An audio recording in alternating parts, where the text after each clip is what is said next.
Boa noite, sejam todos bem-vindos ao terceiro seminário do DOP de Inovação. Gostaria de apresentar a sala de Saúde, Segurança e Sustentabilidade com o tema Como comprometer a liderança no desenvolvimento da cultura de segurança. Um tema bem importante e eu gostaria primeiro de apresentar o nosso moderador. Nosso moderador é o Gilberto Rosa Filho, ele é engenheiro de segurança do trabalho do Grupo Raizen, graduação em engenheiro agrônomo, mestre em engenheiro de segurança do trabalho, com 11 anos de experiência na Raizen. Obrigado, Gilberto, passa a você a palavra. Boa noite a todos, né? Queria agradecer a presença de vocês aí. Vou estar falando aí as pessoas que vão estar comigo aqui nesse evento, né? Temos o João Paulo de Almeida, né? Gerente da empresa FS Bioenergia, meu antigo chefe, não? Temos o Ricardo, gerente da Glenken, não?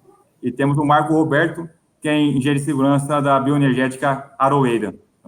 Então, essa é a equipe que vai estar compondo aí o quadro aí com vocês aí durante esse período aí, não? Um tema extremamente importante aí para as empresas hoje, né? Envolvimento de uma cultura de segurança, sempre temos o valor, não? Isso conosco aí, e com a empresa, e conosco aí, com a família e todos aí. E só para guardar aí, daqui a pouco a Andressa já está dando início já na palestra, não? E depois nós ficamos abertos para as perguntas aí do público aí. Isso, Gilberto, obrigado pela gentileza. Eu acho que esperar um pouquinho a Andressa, ela está entrando, aconteceu um ocorrido na casa dela, mas ela já está entrando já, tá? Acho que eu poderia começar um pequeno debate, já que o João Paulo, o pessoal já está aqui, falar um pouquinho sobre como comprometer a liderança na cultura de segurança. Quais são os maiores problemas hoje encontrados numa usina? Eu vou falar um pouco mais aqui de usina, né, da nossa área. Já faz 2 anos que nós implementamos aqui a cultura de segurança aqui da empresa, né? Tivemos uma consultora, no caso é a Andressa, que ela fez um trabalho conosco aqui de mapear os nossos problemas, fez um mapeamento, então, levantou todo o material, então, esse treinamento, essa orientação veio de cima para baixo, veio da presidência para o nosso funcionário, então, assim que deu início, né? E toda a parte da liderança, né, que faz acontecer, foi feito orientações, treinamentos, né, e agora estamos fazendo o acompanhamento e esperamos fazer uma colheita de bons frutos, né? E esses bons frutos aí, que traduz para nós da área de segurança, sem nenhuma ocorrência de acidente, né? Esse que é o nosso maior propósito aí na área de prevenção aí, não? Queria também complementar a palavra aí o meu ex-chefe, que agora está um novo desafio em outra empresa, não? O segmento, o que ele pode acrescentar aí nessa nova área, um novo segmento, em outro estado também, não? Temos pessoas diferentes aí, como que está aí, não?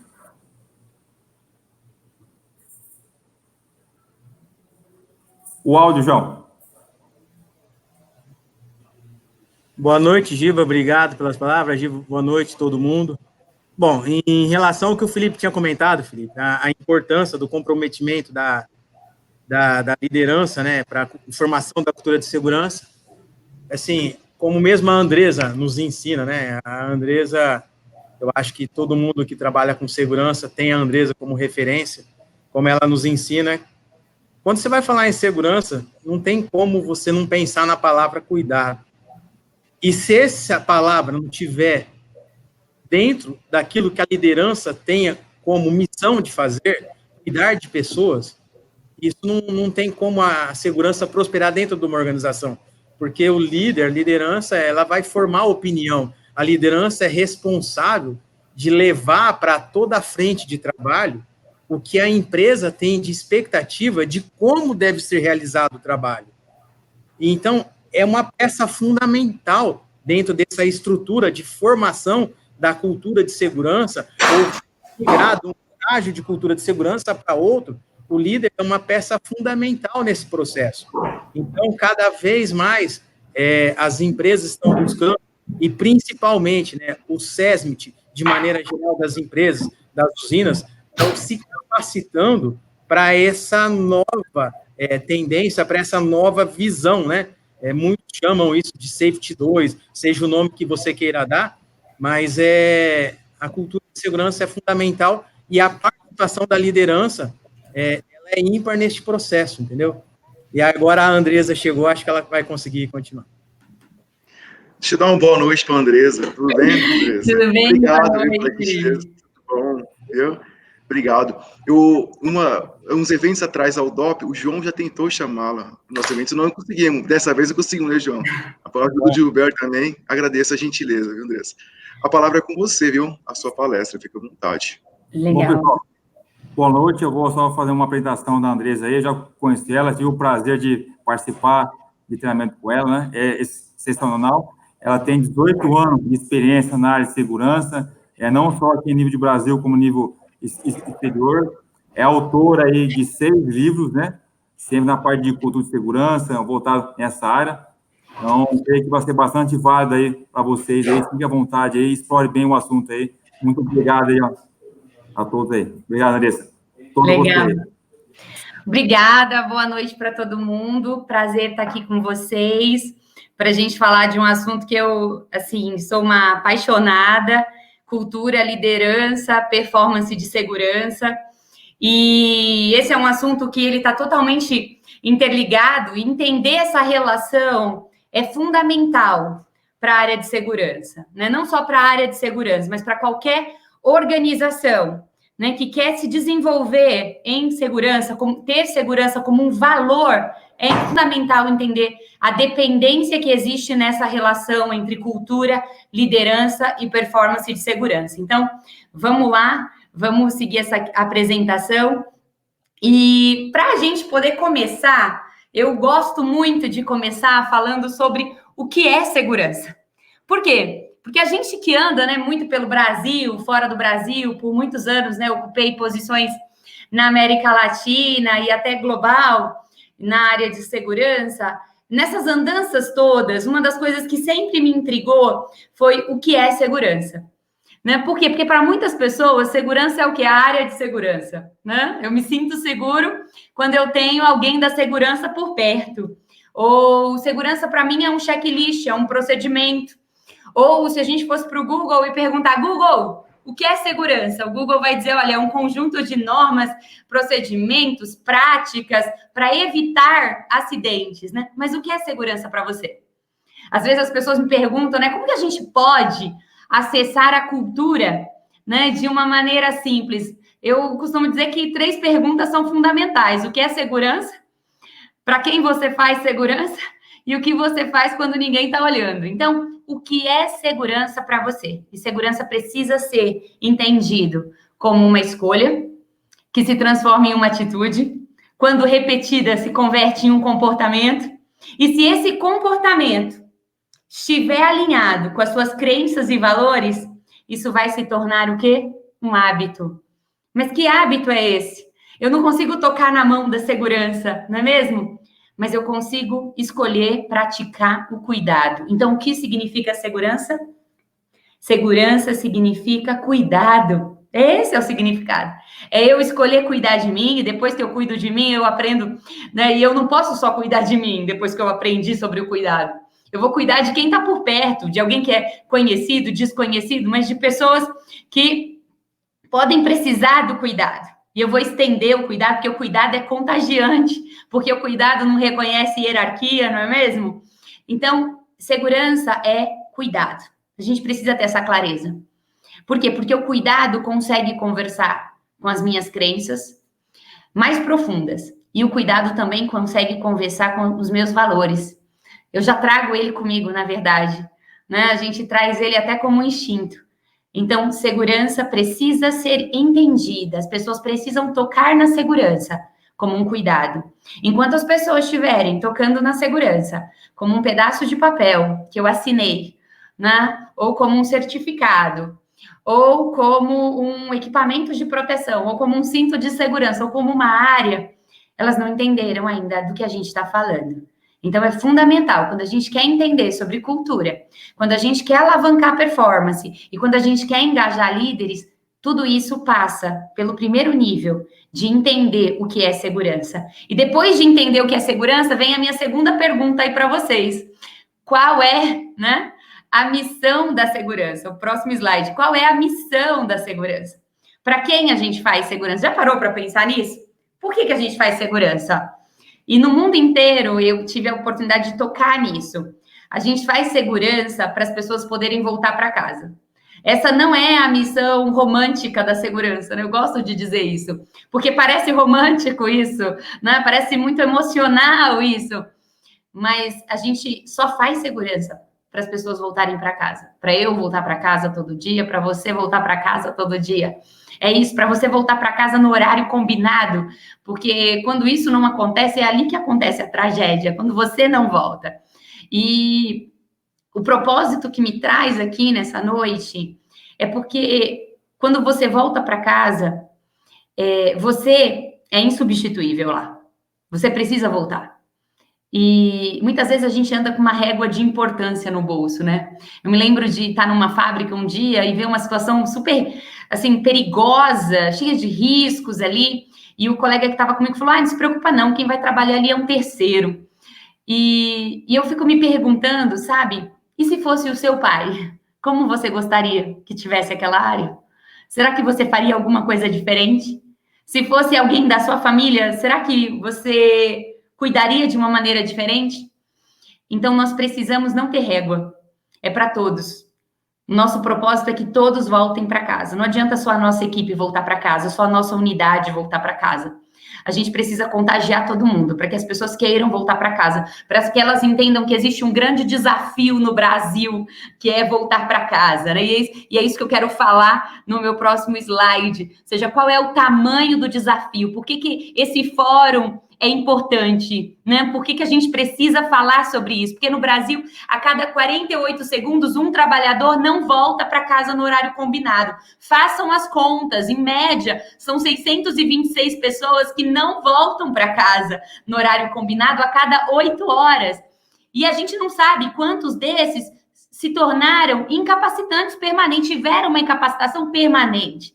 Mas a gente sabe também que a cada 3 horas e 40, um desses acidentes se converte em uma fatalidade. Então, nós precisamos falar sobre isso? O que vocês acham? Nós temos que falar sobre isso? Sim, nós precisamos falar sobre isso. É necessário, mais do que falar, na verdade, porque papagaio também fala, né? A gente precisa ter atitudes. Aliás, uma das coisas que mais me encanta quando a gente fala que a segurança precisa ser um valor, por que precisa ser um valor? Porque os valores, eles sempre vão conversar com atitudes e comportamentos e hábitos. Agora, quando você não tem um valor que não conversa com comportamentos, atitudes, hábitos, é porque não é um valor. É simplesmente um desejo aspiracional. E hoje, no Brasil, eu acho que a gente não precisa de desejos aspiracionais. Eu acho que a gente precisa de pessoas praticantes da cultura do cuidado, né? Que queiram conjugar esse verbo onde estiverem, independente da posição que estiverem, mas que possam ser praticantes do cuidado. É isso que a gente precisa. Agora, vamos pensar o seguinte, né? O que esse funcionário, ele enfrenta no dia a dia dele? Como que os acidentes acontecem, Andrés? O que você precisa entender que está por detrás de um acidente? Né? E por que é um desafio voltar para casa hoje? E esses números, eles conversam com outras estatísticas que é necessário a gente entender. Então, eu separei para vocês um próximo slide que traz um pouco do panorama do que o nosso funcionário está enfrentando. Primeiro, o número 4 aí no centro, né, que traz o Brasil como um quarto país, né, em frequência de acidentes. Então, ele perde para quem nesse pódio? China, Índia e Tailândia. E esse é um pódio que nós não queremos, que nós não precisamos. É um pódio de muita dor, de muito sofrimento no ambiente de trabalho, não é mesmo? Mas vamos conversar mais um pouquinho sobre isso.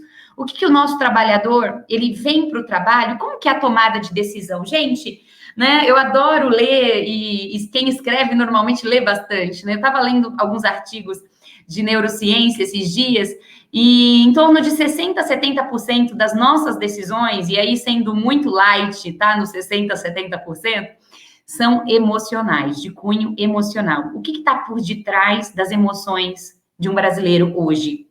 Né? Então, o que as estatísticas não mostram? Bom, o Brasil é o primeiro país com transtorno de ansiedade, onde as pessoas sofrem com transtorno de ansiedade. Uma pessoa que sofre com transtorno de ansiedade, ela está onde? Ela está no passado e no futuro, mas ela não está no presente.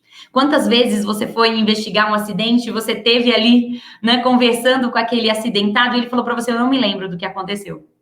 Eu não vi, eu não sei. Mas ele estava lá, ele estava corpo presente, ele estava lá, ele estava com a mão na máquina. E como que ele não viu o que aconteceu? Ele não estava no presente.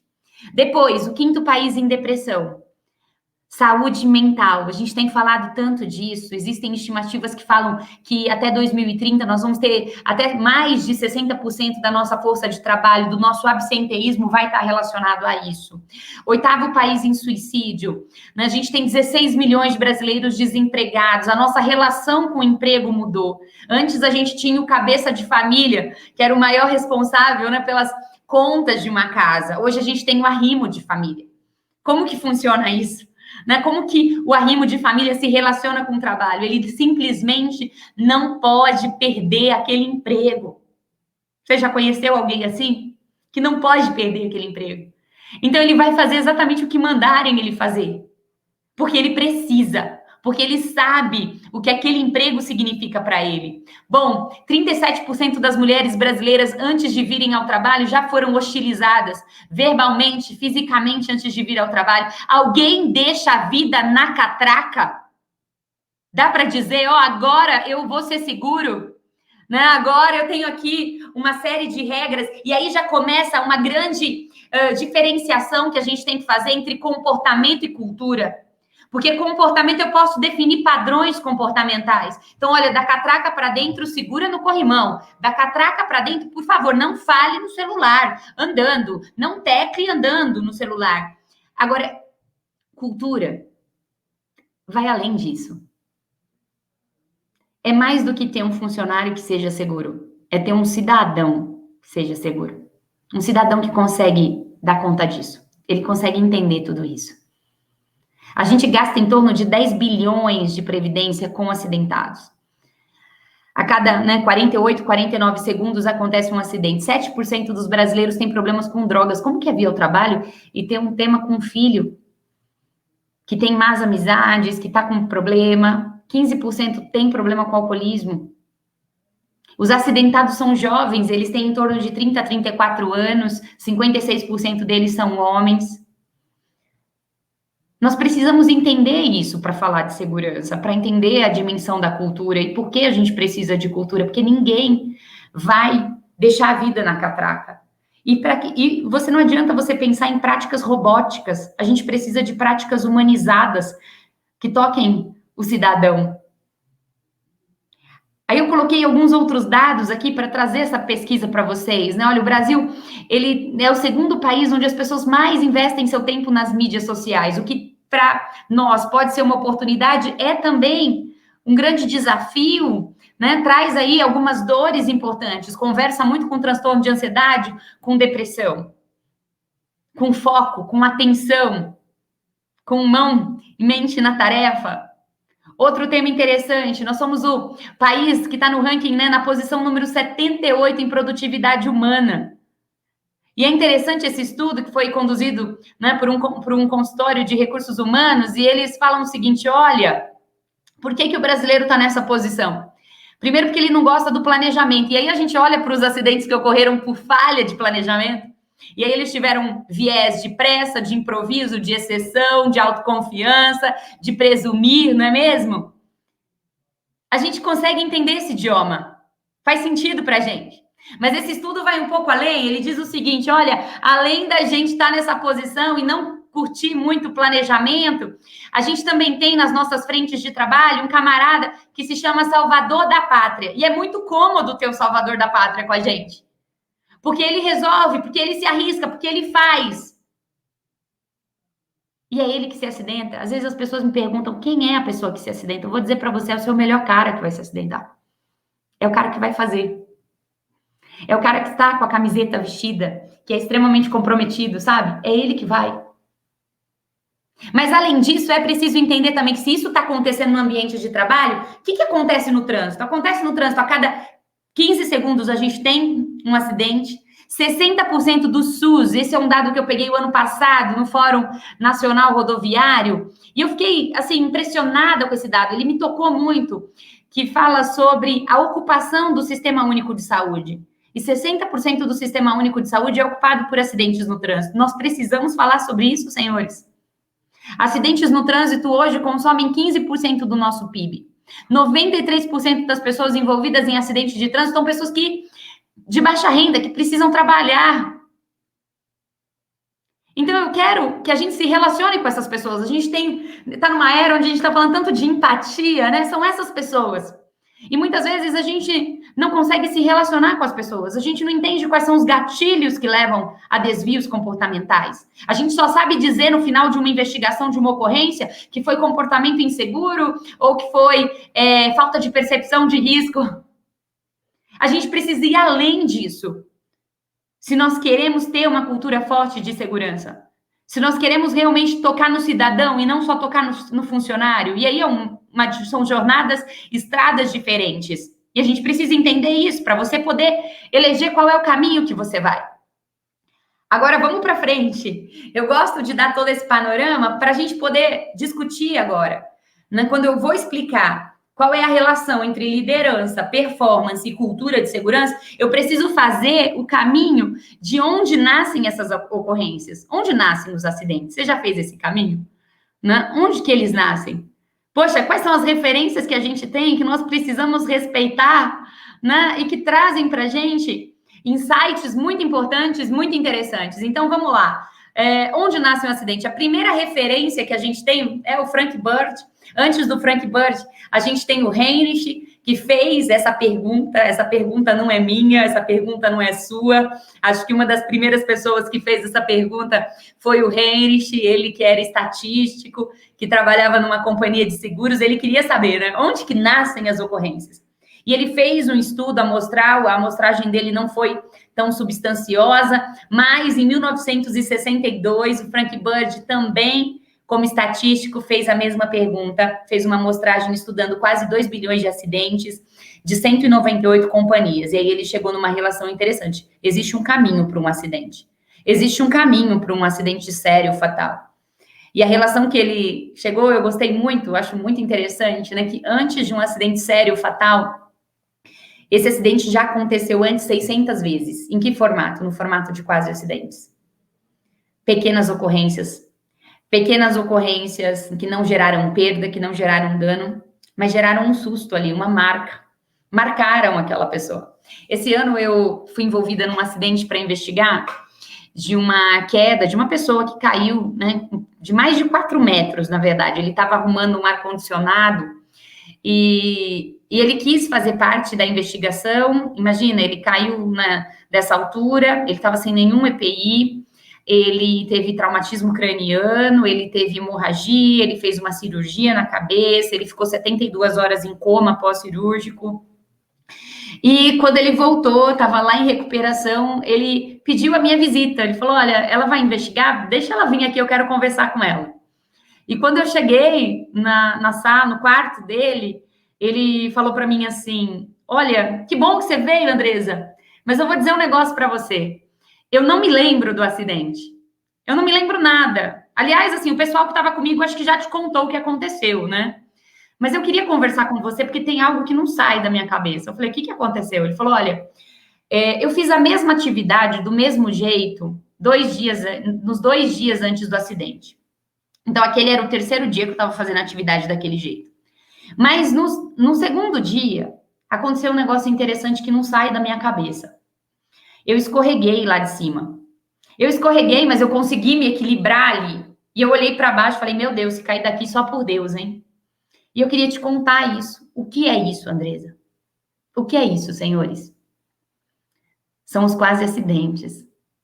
São os quase acidentes que eu coloquei aqui, eu gosto muito dessa frase. Um acidente é um livro que a gente não lê. Que hora que a gente vai ler esse acidente? Na investigação. E na investigação, a gente começa a perceber muita dor, né, por detrás de um acidente. Dores. Dores em que sentido? Dores em sistemas, dores em processos, dores na liderança, dores na gestão, dores nas ferramentas, nas barreiras, nas defesas, dores. E eu acho que essa contribuição do Frank Bird foi fundamental para o que vem a seguir. Vamos em frente. Então, o Frank Bird conseguiu, mas lá na década de 90, a Dupont fez a sua pirâmide. E ela trouxe um input muito interessante. Ela falou o seguinte, olha, gente, Frank Bird não acabou. Por quê? Porque depois dos quase acidentes, a gente sabe que um acidente, ele não nasce no quase acidente. Ele não nasce nesse susto, sabe? Nesse foi por pouco, foi por um triz, foi Deus, foi livramento, né? Outro dia escutei isso, achei bonito, né? Foi um livramento. Não! Antes do quase acidente acontecer, o que aconteceu? Aconteceram 30 mil desvios comportamentais, atos inseguros. Atos inseguros, atos, né, que tem ali um viés da pressa. Quantas vezes, né? 1 minuto, 2 minutos, 3 minutos. Improvisações, né? Pequenas improvisações. A frase que me traz aqui, quando eu olho, né, para pressa, improviso, exceção, o presumir, que é esse achar, esse achismo, né? E eu gosto de uma frase que logo no começo da engenharia, um professor meu me disse, ele falou assim, o eu acho é o mesmo caminho do eu não sei. Mas fica mais bonito dizer eu acho, né? Os atalhos que a gente acaba pegando, a autoconfiança, né? Há quanto tempo eu faço isso? Você sabe qual é o número do meu crachá? Você sabe desde quando eu tô aqui? Né? Então, mas tudo isso me remete a uma frase que eu gosto muito, coloquei num dos meus livros, que é: você não vai tropeçar numa montanha. A montanha você vai ver. Aonde que nós estamos tropeçando? Nós estamos tropeçando nas pequenas pedras que insistem em ficar no caminho. São essas as pequenas pedras. É a pressa, que a gente já se acostumou, é o improviso, que a gente, sabe, já não sabe viver sem, né? Exceção, que a gente está preso, né, naquela exceção, a gente está algemado àquela exceção. E quantas vezes a gente não consegue enxergar uma situação do jeito que ela realmente é, a gente está influenciado pelas experiências, pelo que a gente já viveu, já viu. Quantas vezes a nossa percepção de risco ela é em função daquilo que a gente já viveu? Eu digo sempre, o que você já viu, já viveu é importante, mas eu quero que sua percepção esteja fundamentada naquilo que pode acontecer. Se pode acontecer, a gente precisa trabalhar, não é verdade? Quantas vezes a gente não pode focar no problema? A gente está ali, né, tendo que entregar, é o cliente, a pressão do cliente. Muitas vezes a pressão, quando não é tratada, se transforma numa opressão. Aquele ambiente opressor, né, dentro do ambiente de trabalho. Quantas vezes as pessoas nem sabem qual é a coisa certa a fazer, elas não sabem escolher por segurança. Tanto que em alguns lugares que eu vou, a gente não fala que a gente está treinando, a gente fala que a gente está educando para a segurança. É isso, é um processo educacional. E quantas vezes, né, e isso acontece na maior parte das vezes, a gente sabe qual é a coisa certa, mas a gente decide por não fazê-la. Por quê? Porque a gente está cheio de autoconfiança. A gente não pensa que um acidente pode acontecer com a gente. Eu tenho 18 anos de carreira, esse ano completei, né? Estou aprendendo ainda nessa área. Mas uma das coisas que me chama muita atenção são as investigações de acidente que eu vou. E quando eu tenho a oportunidade de conversar com o acidentado, em algum momento da investigação, ele sempre diz para mim, eu pensei que isso nunca fosse acontecer comigo. Eu quero te convidar para você pensar que isso pode acontecer com você. Porque quando você pensa que pode acontecer com você, o seu comportamento muda. Ele vai mudar, ele vai ser diferente. É preciso pensar que as coisas ruins podem acontecer com a gente. É preciso considerar o erro. É preciso considerar a variabilidade. É preciso considerar os imprevistos que podem acontecer no nosso dia a dia. É preciso pensar nas falhas possíveis para a gente poder encontrar os desvios. E muitas vezes a gente não toca nos desvios, nas nossas análises, porque a gente não considera os imprevistos, as variações.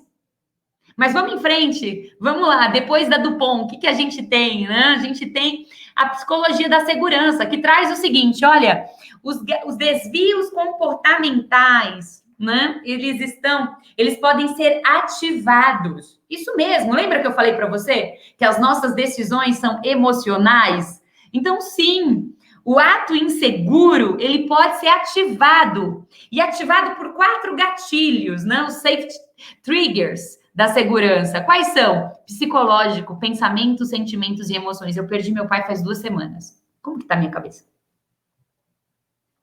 Eu tô com um problema em casa. Eu não deixo a vida na catraca. Quanto que isso pode ultrapassar o meu controle? Ou o controle que eu acho que eu tenho? Depois, social, né? O gatilho social. Todo mundo faz desse jeito. Todo mundo faz desse jeito. Por que eu quero? Eu não quero ser o diferente. Aqui todo mundo faz assim. Esse procedimento que você tá falando aí, isso aí é só lá no administrativo. Ou cognitivo. Eu nunca fui treinado. Eu não consigo nem reconhecer, nem perceber isso. Eu não sei qual é a decisão certa. Fisiológico. 72% das pessoas estão sofrendo sobrecarregadas com cansaço acumulado. Elas estão com sono, elas estão cansadas. Será que a gente sabe disso? Se a gente considera isso? Será que a gente considera isso nas nossas comunicações? Com procedimentos, com instrutivos de trabalho mais claros, para a gente poder trabalhar a confiabilidade humana, oferecendo para eles direções mais claras, menos subjetividade, menos suposição. Será que a gente está escrevendo procedimentos assertivos que enfrentem os gatilhos? Será que o nosso sistema, será que as nossas ferramentas consideram isso? Será que a nossa observação comportamental, ela tem a escuta ativa ou ela é uma observação comportamental robótica? Ela é uma observação comportamental onde, né, eu já sei tudo que eu tenho que falar. Eu nem espero que aquela pessoa, né, não pode fugir do script. Eu tenho os quadrinhos ali, né, para assinalar a resposta certa. A gente precisa criar um ambiente de trabalho, e isso tem a ver com cultura, onde seja seguro falar. Em muitos ambientes de trabalho, não é seguro falar. A gente quer trabalhar para as pessoas trabalharem com segurança, mas elas não sentem segurança em falar. Elas não sentem segurança em se permitirem, sabe? Em serem humanas. Isso é fundamental quando a gente fala de cultura. Cultura é para pessoas, por pessoas, de pessoas. Cultura tem a ver com CPF, não tem a ver com CNPJ.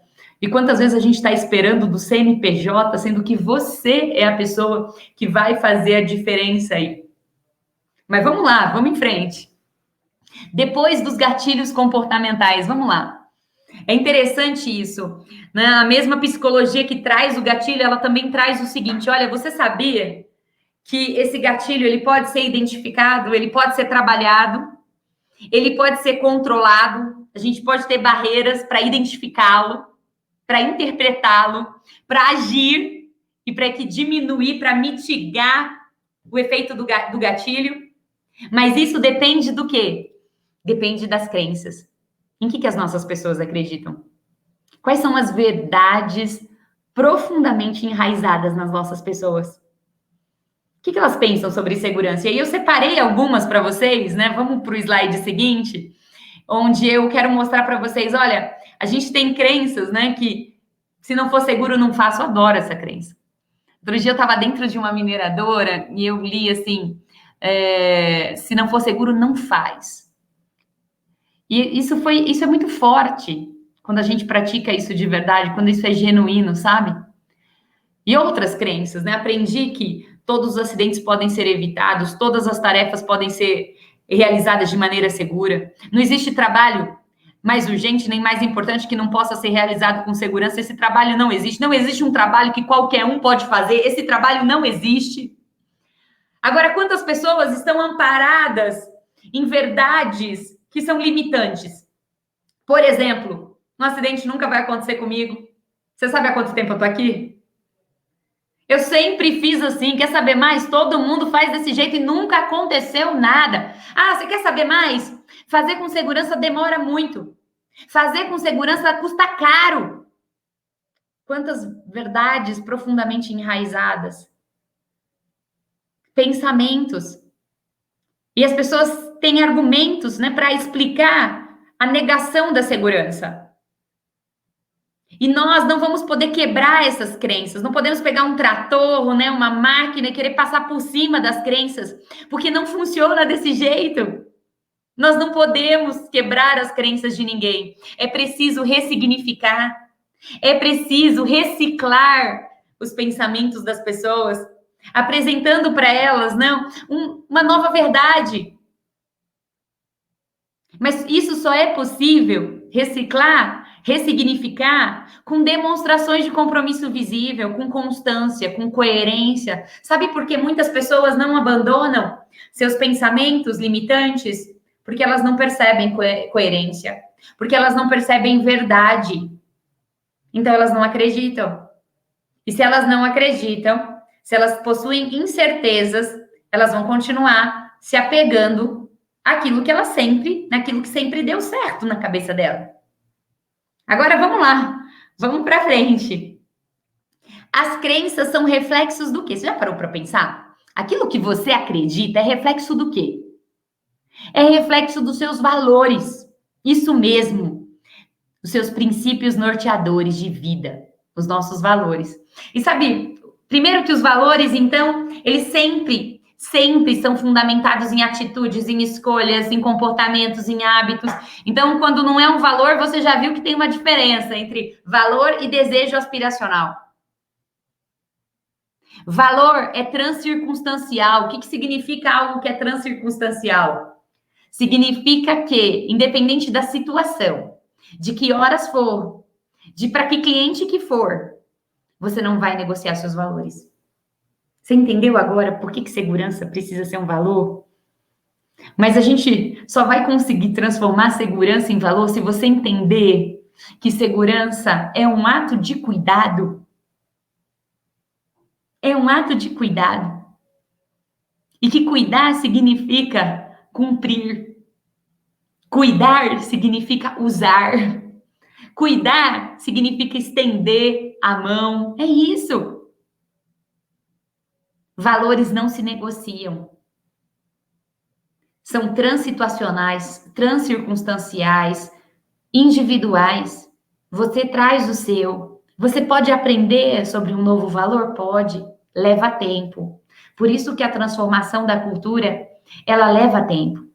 Agora, vamos lá, vamos para frente. Quando a gente captura crenças e valores, gente, na prática significa o quê? Cultura. Você sabia disso? Cultura nada mais é do que um conjunto de crenças e valores. É o que você acredita e o que você não negocia. Isso é cultura de segurança. Agora, vamos pensar o seguinte. Cultura na prática é você.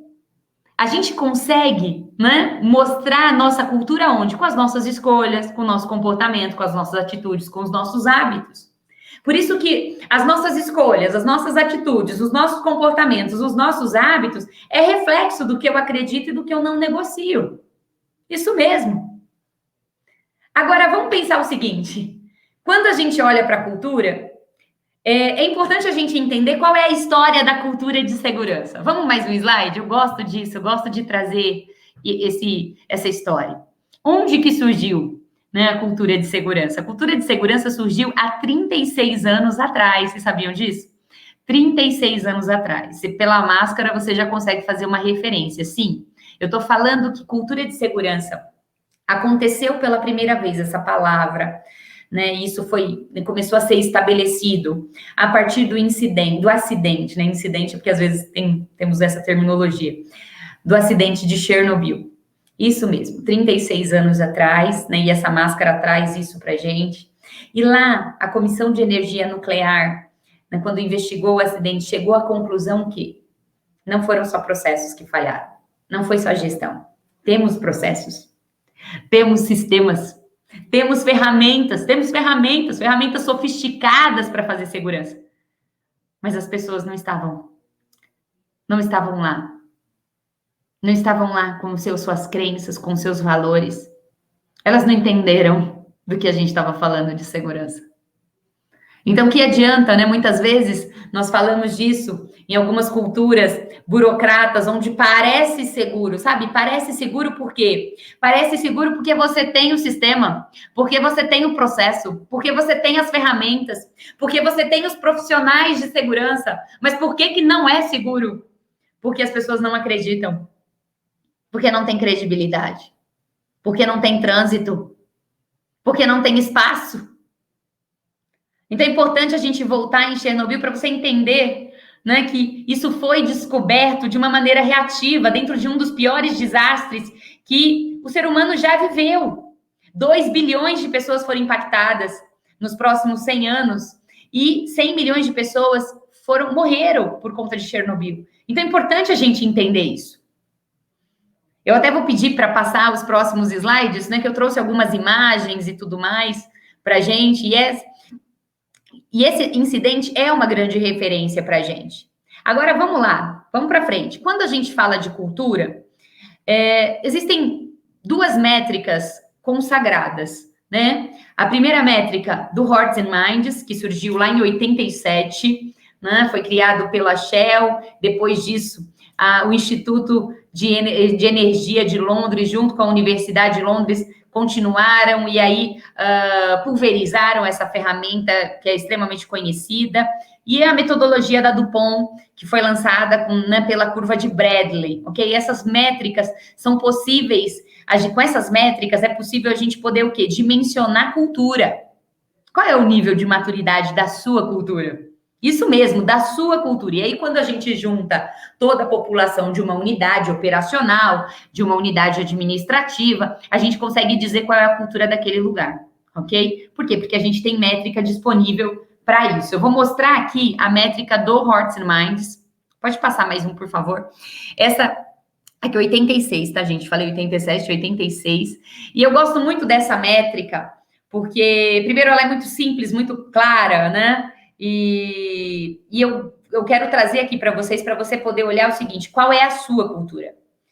Né? O primeiro nível de cultura é o patológico, ele está na fase ainda da negação da segurança. Ele não precisa, ele sempre fez assim, nunca aconteceu nada. Na visão dele, todo mundo faz igual a ele. Então, ele não precisa da segurança. Segurança é pesado, segurança custa caro. Mas depois do patológico, quem a gente tem? A gente tem o reativo. Quem que é o reativo? O reativo, ele vai agir depois que algo aconteceu. Ele está correndo atrás do prejuízo, ele está olhando no retrovisor, ele faz o mínimo necessário por lei. O que é lei, né? É muito comum a gente receber e-mails de reativos, né? E os reativos falam o seguinte para a gente. Ele fala assim: qual é o parágrafo da lei que pede para eu fazer isso? Depois do reativo, a gente tem o calculativo burocrata. Quem é o calculativo burocrata? É aquele que tem um ferramental sofisticado, tem sistema de gestão, né? Tem métricas, mas sabe qual é o tema do calculativo? Para quem você faz segurança? Do patológico até o calculativo, segurança ainda é prioridade. Sabe aquela coisa assim? Nós precisamos fazer segurança em primeiro lugar. E não dá para a segurança querer competir com todas as outras prioridades. Segurança precisa ser um valor. Porque enquanto ela estiver competindo, ela pode perder força. Ela pode não ser usada. Então, segurança precisa ser um valor, mas até o calculativo nós ainda não entendemos isso.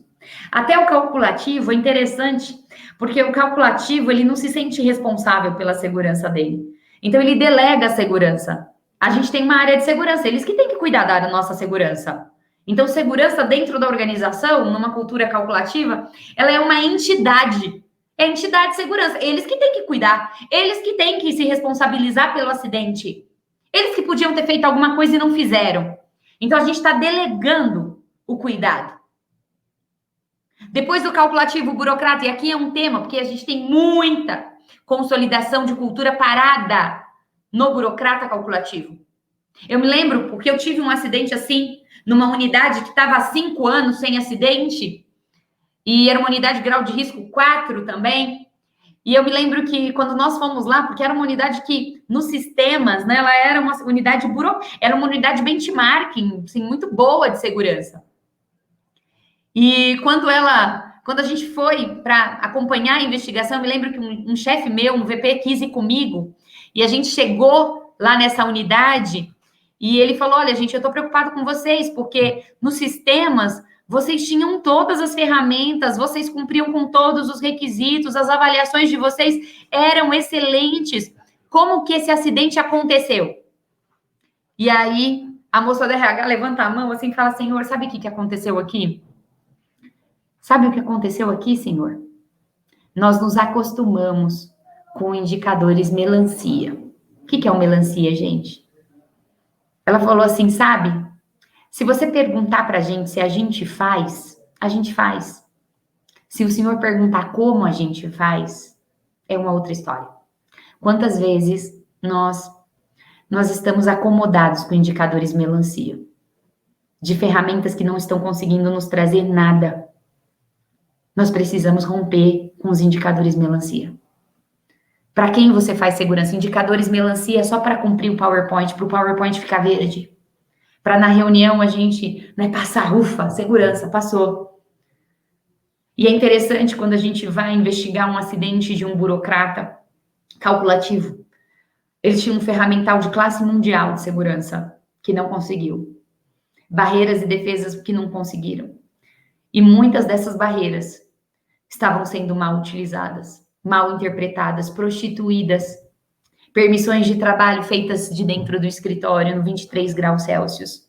Uma segurança praticada no 23 graus Celsius. Uma segurança praticada atrás da mesa. E para romper com o calculativo é necessário uma metanoia. É sim, uma metanoia. Por quê? Metanoia, porque precisa sim de uma mudança de mentalidade. E essa é a jornada do burocrata calculativo para o proativo. Porque no proativo ele rompe com isso, ele começa a entender o valor da segurança. Ele rompe com a prioridade. E segurança passa a ser um valor para ele. E ele começa a cuidar dele, ele começa a se empoderar da segurança. E a partir daí, você imagina a revolução que acontece dentro do nosso ferramental de segurança, dentro das nossas práticas, dentro dos nossos rituais. E aí, depois do proativo, a gente tem o generativo sustentável, onde o quê? A segurança passa a ser um valor organizacional. Né? A gente cuida, o cuidado. Nós somos reconhecidos pelo cuidado, a nossa marca é reconhecida pelo cuidado. As pessoas se sentem cuidadas, elas querem continuar trabalhando aqui, porque elas percebem o valor de segurança. É disso que a gente está falando. Agora, além disso, vamos lá, quero só me estender aqui, como que a cultura se manifesta, né? Vamos mais um slide aqui. É interessante você perceber isso, como que uma cultura cresce, fica forte, né? A gente tem essa manifestação e crescimento e fortalecimento da cultura por meio de rituais. Então, o diálogo de segurança é um rito. Ele tem um rito próprio, ele tem um jeito de ser feito, não é mesmo?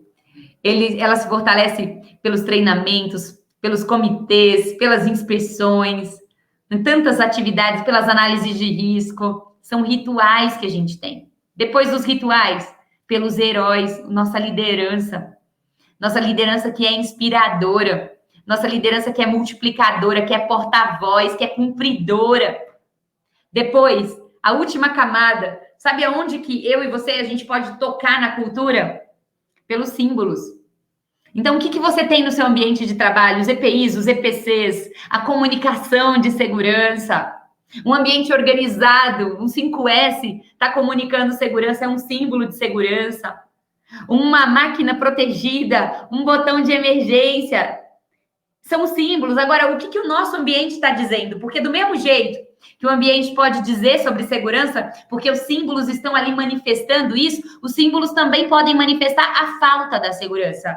Uma máquina sem proteção, uma gambiarra, né? Um ambiente desorganizado, sujo, né? Tudo misturado, a falta da comunicação. Você olhar um quadro de aviso com um indicador de segurança de 3 anos atrás, o que esse ambiente está dizendo? O que esse símbolo está dizendo? E tudo isso é conectado pelas práticas de comunicação. É assim que a cultura cresce.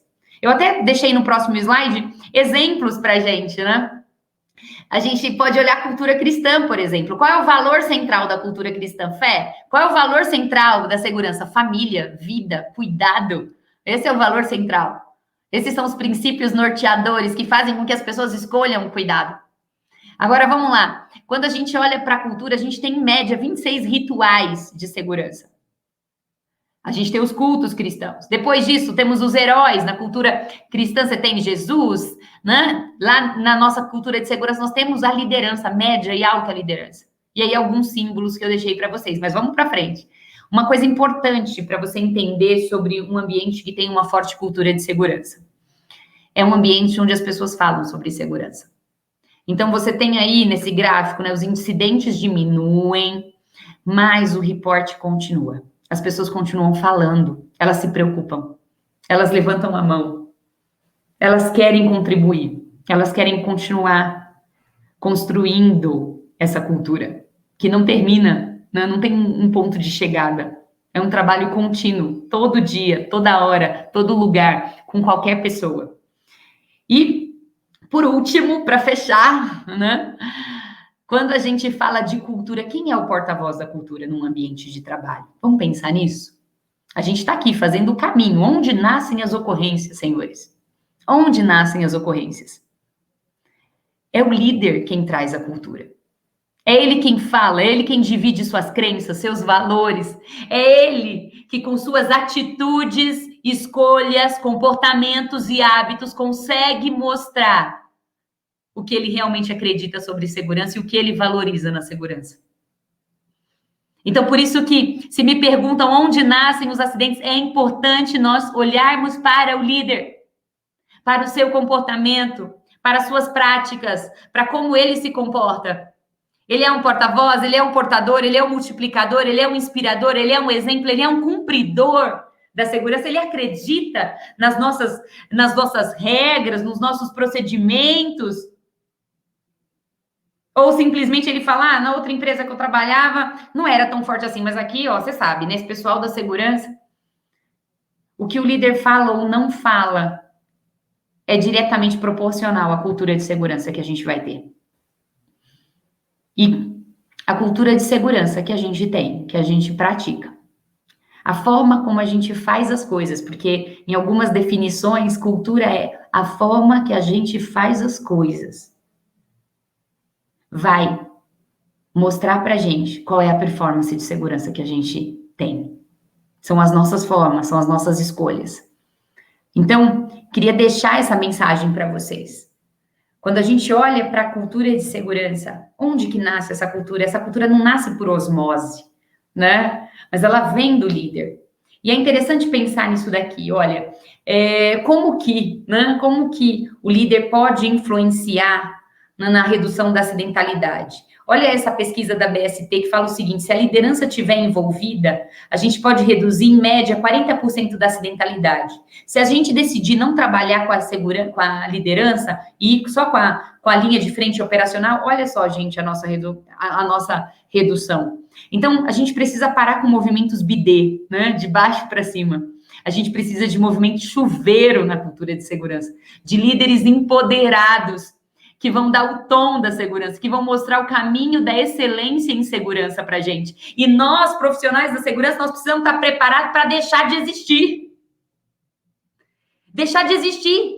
Esse profissional fiscalizador, esse profissional, né, que é cão de guarda muitas vezes, ele precisa deixar de existir para vir um profissional que seja suporte, que seja um coaching de verdade, que mostre a direção, que estimule, que inspire esses líderes, que traga benchmarking, que queira inovar, que seja criativo.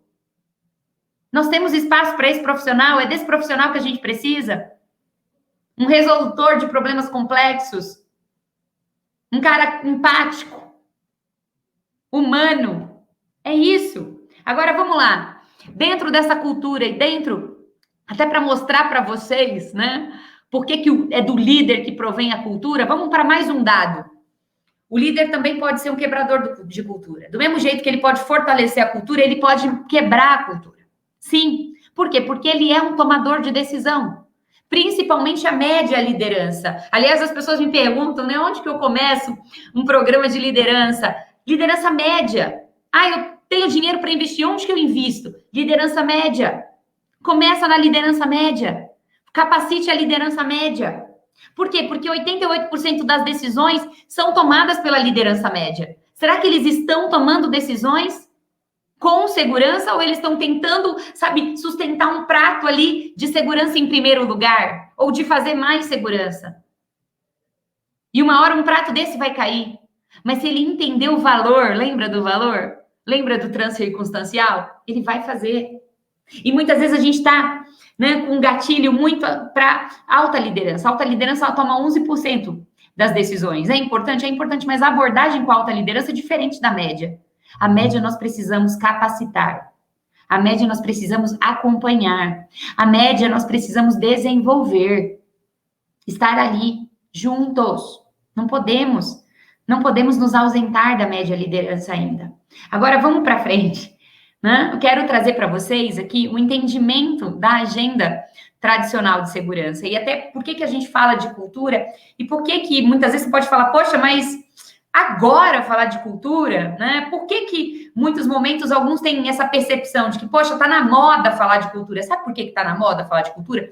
Porque o entendimento da nossa agenda, ele era um entendimento que nos prejudicava. Vamos ver se você não se enquadra aí nessa agenda? Quantas vezes a gente trabalhou para focar em perigos e riscos matadores? Ou seja, tem que eliminar o risco. Tem que eliminar perigo. Vamos focar naquilo que pode matar aqui no nosso negócio. Depois, inconformidade legal. Cumprir a lei. Não quero ter nenhuma interdição, não quero ter nenhuma máquina parada. Depois, a gente evolui para, vamos ter um sistema? Algo padronizado, né? Que a gente possa nos comparar as operações no mundo inteiro, estabelecer indicadores, métricas, trabalhar um modelo de melhoria contínua na segurança, sistema de gestão. Depois disso, a gente fala, mas a gente ainda tem que melhorar. Olha quanto comportamento inseguro, olha quanta falta de percepção de risco, aí a gente investe em programas comportamentais, em regras de ouro, em ferramentas de observação. E aí a gente trabalha nessas ferramentas, implementa essas ferramentas e alguns anos depois a gente percebe que o resultado não está vindo. Sabe por quê? Em que momento, até aqui, você acessou as crenças e os valores das pessoas? Em que eles acreditam? O que é importante para eles? Quais são seus valores? Entende? Entende que esse pensamento tradicional, a gente precisa revitalizar esse pensamento tradicional? Revitalizar, e esse é o propósito dessa apresentação, você pode trabalhar a cultura da sua organização de segurança. Você pode, você deve fazer isso. Toda a sua gestão de perigos e riscos matadores, de conformidade legal, de sistema de gestão, de uso das ferramentas comportamentais, precisa ter um viés. Onde a gente está olhando para as crenças e valores, o que as pessoas pensam e o que elas não negociam. Ok? Isso é interessante, é importante. Agora, vamos lá. Tudo isso acontece por quê? Né? O que a gente tem e o que a gente não tem no Brasil? Né? Então, assim, a gente tem lá os traços do jeitinho brasileiro, né? Quantas vezes a pessoa se sente esperta, se sente inteligente por usar um jeitinho brasileiro? Quantas vezes a gente tem o salvador da pátria, aquele que resolve tudo, que dá um jeito, um super-herói, muitas vezes. Ele acha que ele é um super-herói. A gente tem normativa, a gente tem também muita área de segurança ainda focada no pequeno poder, no poder de polícia, no poder da punição. Penalidades que muitas vezes não funcionam, não são justas, não são iguais. E aí a gente precisa olhar. Nós não temos um aprendizado estruturado de segurança. Você não está num país onde as pessoas aprenderam sobre segurança. Não, elas estão aprendendo sobre segurança onde? Elas estão aprendendo sobre segurança na sua organização. Elas não tiveram aula de segurança no primário, no ginásio. Elas estão aprendendo com você. Você é a referência deles de segurança. Será que você está sendo uma boa referência em segurança, na prática da segurança? Nós não aprendemos segurança como valor. Muitas vezes nós não temos um suporte técnico, nós nem somos formados para trabalhar cultura, comportamento. Nós temos uma matéria na engenharia de segurança, de psicologia da segurança, precisávamos ter mais, precisávamos olhar isso com profundidade. Não somos estimulados proativamente, de maneira positiva, a trabalhar com a cultura de segurança. Mas vamos lá. Diante desse cenário todo, a pergunta que vem a seguir é, né? Qual é a razão para a gente fazer segurança? O que te levaria a começar a praticar a segurança hoje? E eu quero te convidar a você praticar a segurança hoje a partir do quê? A partir do cuidado. Que você escolha fazer isso para salvar vidas, para evitar acidentes. Porque esse é o valor da segurança. É isso que nos traz até aqui, né? É evitar acidentes e salvar vidas. Eu vou passar agora a palavra para os meus colegas. Eu acho que eu já esgotei o meu tempo.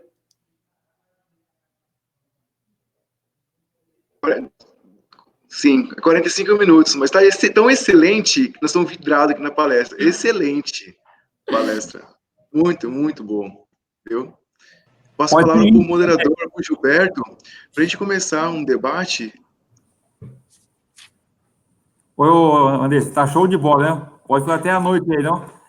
Só para reforçar, você tem uma experiência aí, não só a nível nacional, a sua visão hoje, né, a nível de Brasil, vamos falar, né?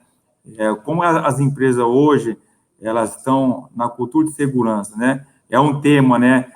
Não é tão recente, mas, porém, hoje está meio que na moda, né? Por exemplo, está mais vivenciando hoje, as empresas estão um pouco mais querendo escutar isso, né? O que você vê as empresas hoje nessa evolução da busca da segurança, né, da cultura de segurança? O que você pode nos falar, não? Bom, vamos lá. Eu vejo uma grande concentração de quem está trabalhando com cultura de segurança, muito parado ali no nível burocrata, muito sem saída ainda, sem saber como se mover disso, ok? Então, evoluiu o ferramental, evoluiu o sistema, mas não evoluiu na prática das crenças e dos valores. Então, você está muito parado ali, e a gente tem, sim, um grande número de indústrias que ainda não começaram isso, que estão ali no patológico. Ele é real, ele é visível, você pode ter contato com empresas que ainda negam a importância da segurança. Então, se eu tivesse que evidenciar 2 níveis, onde eu tenho grande concentração de indústrias, eu colocaria no patológico e no burocrata. A gente tem uma parte ali reativa, pouca, e a gente tem, sim, poucos também no proativo, no sustentável, poucos, mas grande maioria ainda. Alguns estão lutando ali para sair de um burocrata calculativo e outros estão na fase da negação. Ainda negam a importância da segurança. Então, temos um campo de trabalho ainda muito forte. E como nós aqui na área de segurança, né, engenheiro, gerente aí, da área que a gente está mais vivenciando nessa área, a gente consegue vender o nosso patrão, o dono da empresa, né, a importância desse conceito, né, de fazer a nossa cultura elevar. Como a gente pode vender o peixe, né, seria esse ditado aí para o nosso patrão, não? Bom, vamos lá. A gente tem alguns casos de excelência que a gente pode nos inspirar, porque vamos pensar o seguinte, a cultura do cuidado, ela é uma cultura contagiante. Então, quando uma pessoa, ela se sente cuidada, o que vai acontecer? O que vai acontecer com ela? Ela vai querer cuidar do outro, ela vai querer cuidar da máquina, do equipamento, do produto, não é mesmo? Do cliente. Então, é isso que vai acontecer com ela. Então, é isso que vai acontecer com ela. Então, como que a gente pode estimular esse cuidado? Porque quando a gente vê o acidente ali, ele é a ponta de um iceberg, de um monte de coisa que está acontecendo errada e que não é só de segurança. Então, eu acho que se a gente apresentasse os benefícios de um ambiente onde as pessoas se sentem cuidadas, talvez poderíamos abrir um caminho. Ô, Andresa, só para contribuir, Gilberto, assim, eu acho que nesse processo, como o Gilberto falou assim, como vender, né? Eu acho que a gente tem que ir contra, né? O que muito a gente vê, né? Que a gente, eu vejo muitas organizações e muito SESMIT de organização construindo culpa para evitar a prevenção. Sabe assim, até uma frase essa que acabei de dizer, a frase do professor Hildebrando, e assim, ela é muito relevante, que você vê as organizações procurando sempre o humano que errou, e não entender que o erro é humano, né? E entender quais foram as condições que levaram a este erro humano. E bem aquilo que você falou, o processo humanizado, né? A falta de empatia do SESMIT também dificulta essa própria venda. O cara, assim, uma das coisas que eu fico perguntando direto com as pessoas com quem eu converso quantos livros da área que você trabalha e que você quer ver que você comprou. Aí ainda depois a segunda pergunta, dos que você comprou, quantos você leu? Sabe assim, a gente tem a oportunidade de ter pessoas como você e tantas outras que são formadores de opiniões, mas o quanto o SESMIT está trazendo isso para ele e quanto o SESMIT tem a sede de busca. Eu não estou querendo aqui trazer culpa para a nossa área, sabe assim? Mas, assim, essa pergunta é uma reflexão que a gente tem que fazer. Como a gente vende, né? E aí, assim, o que a gente está fazendo para entender todo esse conceito? E, assim,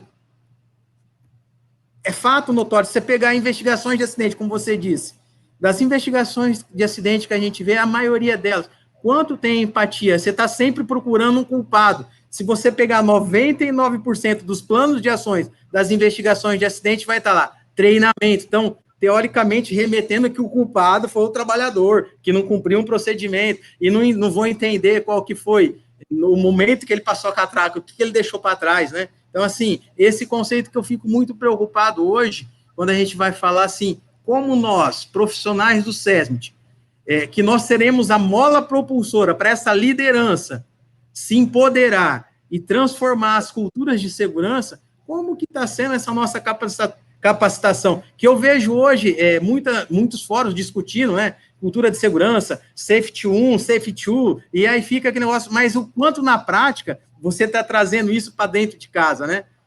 Como eu aprendi com você, assim, a gente está fazendo uma transformação, não é na matrícula, é no CPF da pessoa, mas quanto o CPF do SESMIT foi transformado nesse processo? E aí é muito... Isso é fundamental. Eu estou adorando sua fala, assim, obrigada. Né? Sim, qual que é a ferramenta, como que eu vou vender, né, Giba? E assim, a gente vê, sim, várias empresas até querendo, mas aí, esse lado que correr atrás, né? O quanto nós estamos correndo atrás para vender essa cultura de segurança, o quanto nós estamos buscando de capacitação, né? Ó, por coincidência, eu estou com um livrinho aqui que eu estava trabalhando, não sei se você conhece, né? A gente está conversando sobre as abordagens comportamentais que a gente quer reestruturar, mas o quanto de nós estamos indo atrás de fazer isso. Essa é uma preocupação muito grande que eu tenho nessa formação da cultura e essa forma de se vender, Giba. Essa é uma preocupação bastante relevante de como a gente vai vender e convencer, mas você nunca vai vender e vai convencer ninguém daquilo que você realmente acredita. Né? Olha, eu vou resumir o que você falou. Inspirados para inspirar. Sim, verdade. Inspirados para inspirar. Somente pessoas inspiradas vão poder inspirar outras. Então, quantos de nós acreditamos e estamos aqui pelo propósito? Eu fui professora há muito tempo de engenharia de segurança, de técnico de segurança, e quantos estão ali para ser membro do SESMIT? Um dia eu postei um artigo assim, eu odeio o SESMIT. Eu dei um desabafo na internet, né? Eu odeio o SESMIT. O que eu odeio? Eu odeio o comodismo, eu odeio a zona de conforto, sabe? Eu odeio aquelas pessoas que não querem se desafiar, se inspirar, que não vê valor no conhecimento, que acha que, né, já viu de tudo.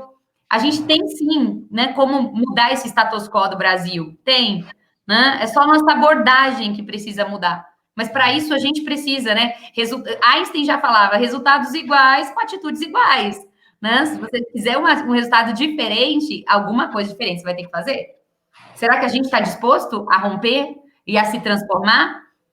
Tenho dúvidas ainda. Não somos grande maioria nisso. Sim. Tá no mudo. Tá fechado teu áudio. Tá no mudo, Giba. Tem uma pergunta que o nosso amigo que está assistindo nossa palestra aí, ele fala que o nosso ramo aqui de usina, né, ele é sazonal. Então, tem um período de safra e entre safra, né? Então, quando acaba a safra, lá no final de novembro, né, boa parte da equipe é desligada. Então, é feito o desligamento e retorna lá para março e abril. Como que eu posso manter um nível de cultura bem com esse período que eu perco, né, fico fora, aí as pessoas retornam, fico período fora? Como eu posso tentar manter um nível igualado, para não cair e subir? Efeito um sanfona, né? Sobe e desce, não? Usar as ferramentas e a comunicação mais reflexiva possível. Você tem que gerar reflexão. Você não vai transformar a cultura dessas pessoas nesse período. Isso você tem que ter clareza. Mas o que você pode gerar? Você pode gerar ali estímulos para um comportamento mais seguro.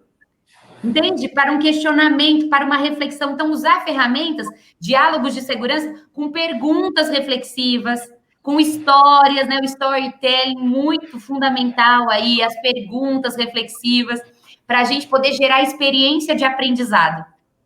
Entende? É a experiência que pode fazer com que a gente tenha resultados melhores num setor sazonal. Eu tenho tido experiências boas com o sazonal, trabalhando na comunicação, na contação das histórias, né? Outro dia a gente fez um trabalho forte aí com podcasts que eu tô, assim, o trabalho já acabou e eu tô recebendo o resultado até agora. Por quê? Porque o pessoal super gostou das histórias simples, rápidas, reflexivas.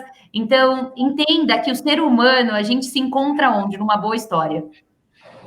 Beleza. E às vezes a gente não está contando as boas histórias em segurança, a gente não está trazendo as pessoas para uma reflexão, para pensar a segurança. Oi, Marco, tá aí junto conosco, quer fazer uma contribuição aí, Marco?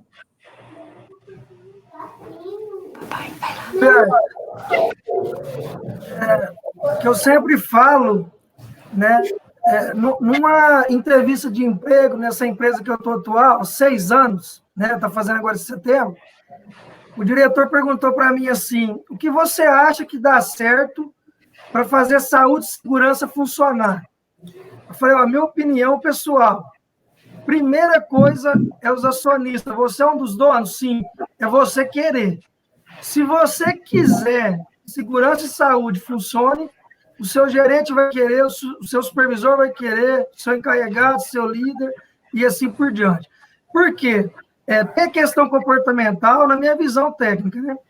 Só que no dia a dia, às vezes você se esbarra também com a questão de o investimento, de adequações, não é isso? E se você não tem o básico, o arroz com feijão, vamos falar assim, dentro da sua organização, da empresa que você está, não tem como você desenvolver nenhum trabalho. Outro remédio que eu costumo citar é o que vocês comentou aí antes, né? Segurança tem que estar na veia. Se nem nós, que somos do SESMIT, não acreditamos que é possível mudar, que é possível conseguir resultados diferentes, não tem como nós vender isso para ninguém, nem para o funcionário, nem para o gestor, nem para o vizinho, nem para o visitante, nem para ninguém.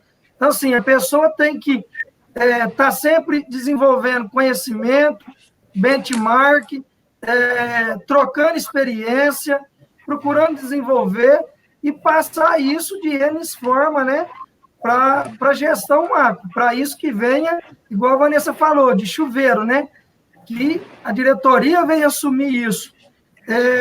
De 1 ano e meio para cá, nós tivemos bastante investimento aqui na Bioenergética Caroeira, posso compartilhar isso com vocês, e numa determinada situação, o nosso diretor questionou, né, Marcos, o que você acha que podemos fazer diferente para envolver mais a área, né? Nós colocamos como de plástico aqui, começou quinzenal, agora já está numa maturidade melhor, já estamos aí uma vez por mês. Uma reunião envolvendo saúde, segurança, a diretoria da empresa, os gerentes das áreas, né? E também a questão de liderança. Então, assim, estamos vendo um ponto muito positivo no envolvimento de todos esses assuntos voltados no nosso dia a dia. Acho que, assim, fundamental o que você está falando, eu vou dizer um negócio para vocês. Eu falei dos símbolos, né? Existem condições que são básicas, se elas não estiverem colocadas, não tem como a gente querer falar de crenças e valores, porque a gente está gerando um ambiente ali de muita incoerência e inconstância, ok? Oportunidades sempre vão ter, mas existe algo que é básico e que precisa ser feito. Então, a gente precisa olhar muito para isso. Então, tá certo, seu posicionamento, existe sim uma preocupação, principalmente quando a gente vem, né, de um setor que está se desenvolvendo, tem muitas unidades muito antigas, a gente precisa ter um olhar para isso, tá bom? Tá certo, o seu ponto, ele conversa com a cultura totalmente. Eu tenho outra pergunta aqui, antes de dar sequência no seu termo da apresentação. o João Paulo, né, falou sobre as escolas, né, Safety 2, né, qual a opinião do grupo aí sobre a abordagem, né, e a transformação da cultura de segurança com a liderança, né, até o que o Marco falou, né, a gente tem que dar início pela comprometimento da segurança pela alta direção vindo descendo, né, que você me fala aí desse comprometimento das pessoas, né, que vem de nível hierárquico, então, vem descendo, gerente, liderança, né, como que a gente pode ver essa opinião formada, não? Bom, vamos lá. Primeira pergunta sobre as escolas, né? O HOPE, o Safety 2, o Safety Different, são conceitos e que a gente já vem trabalhando esses conceitos, só que agora a gente deu outros nomes, mas são crenças que nós já temos, são crenças corretas, importantes, e que eu gosto só de tomar cuidado, muitas vezes, com rótulo.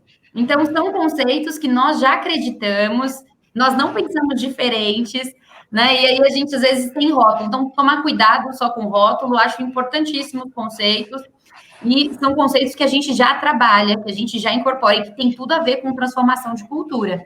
Se nós não pensarmos dessa maneira, nós não vamos evoluir na transformação da cultura de segurança. Então, primeira coisa, essa pergunta, para mim, fundamental, esses conceitos precisam estar internalizados, o que talvez alguns de vocês não consigam reconhecer, que a gente não chama Safety One, Safety Different ou HOPE, né? Mas a gente já traz isso incorporado.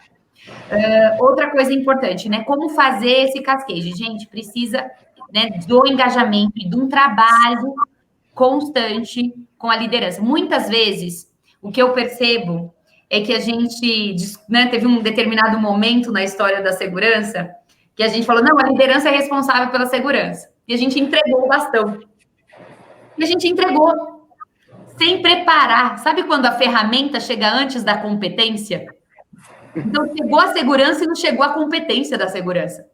Então, a gente precisa trabalhar quais são as competências fundamentais em segurança que a gente precisa desenvolver na nossa liderança. A própria liderança em segurança é uma competência não técnica, precisa ser construída. Percepção de risco é uma competência não técnica, precisa ser construída. Comportamento seguro é competência, precisa ser construído, precisa ser ensinado. Então, essas competências são fundamentais. E muitas vezes a segurança chegou com um ferramental, mas não chegou a competência. A gente chega com a ferramenta DDS. Quantos líderes você conhece foram realmente treinados para dar um diálogo de segurança? A menor parte. Mas a maior parte faz DDS. E aí acontece que a gente mata essas ferramentas, ou essas ferramentas ficam doentes, porque a gente entregou para pessoas que estão ali tentando fazer. Mas nós não desenvolvemos competências. Precisamos desenvolver competências. Preparação e resposta para emergência é competência. Gerenciamento de mudanças é competência. Gerenciamento de terceiros é competência. Gestão de risco e hierarquia de controle é competência. Como tomar a melhor decisão é competência isso. Mas quantas vezes a gente não trabalha?